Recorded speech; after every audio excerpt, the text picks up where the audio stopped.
News OK's Press Row with the Oklahomans Barry Tramel and Jenni Carlson is powered by Dunkin' Donuts. America runs on Dunkin'. I'm Barry Tramel. Will Oklahoma football miss injured offensive tackle Jarvis Jones? Depends on if any other injuries come along. No doubt about it, the Oklahoma offensive line started to show some good signs last year, but now they're going to be playing with a little bit of a different rotation. From the Opepco studios in Oklahoma City, you're watching the Press Row. I'm Jenni Carlson. Press Row is sponsored by Dunkin' Donuts. Barry, this was a bit of a surprise injury. We found out via press release that Jarvis Jones had torn his patella tendon during practice on Friday, had surgery. He's out 6 months. That means he's probably not back until into the season, and even at that point, he's not going to be ready to go. This is a pretty big deal. Well, it is a big deal, and here I think OU has the depth to sustain this injury. I think the Sooners will be fine as long as more injuries don't come around. The OU offensive line is not so far removed that it doesn't remember the dark days of '09 when they ran out of bodies and ran out of good ball players both. So this is a unit that needs all hands on deck. And they got the good depth. Darrell Williams is there to play alongside Donald Stevenson now. They're talking about Josh Aladenoye. I hope I got his name right. But it's a promising prospect as well. But, if Jones is out and then somebody else gets hurt, then all of a sudden you hit crisis point. That's the problem with the programs, even programs like Sooners with a lot of depth.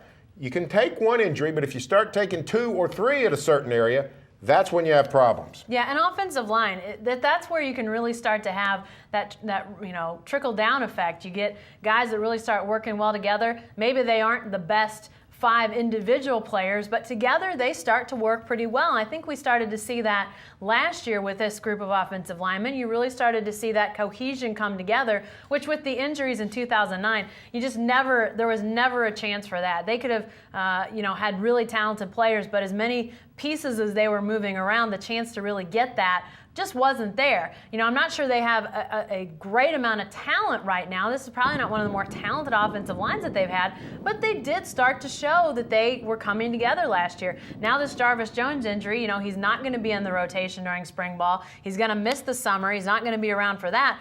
I don't know how it can't but hurt the Sooners. These guys that are going to play behind him, though, are going to at least have a chance to get in there and play some. I guess maybe that's the one good thing to this whole thing. Well, it will help the future. It's also not like Jarvis Jones is a well-seasoned veteran. I mean, he's been around for a couple of years since transferring from LSU, but he's not been a full-time starter. He's had stretches where he didn't play a lot. So he will miss the practice work. I mean, that's not a small thing. And the late start, whether he gets back in October, whenever, that will hurt. It's not like he's going to come back in and be full steam ahead. So it will hurt the Sooners a little bit. Now, if Darrell Williams is the kind of player they think he is, then I'm not sure anybody will notice. But they definitely need all those offensive tackles to stay healthy until Jarvis Jones gets back. It's interesting, too, with Darrell Williams, a guy that the Sooners were really hoping could come in and be an understudy to Stevenson and then fill that role at left tackle once he left.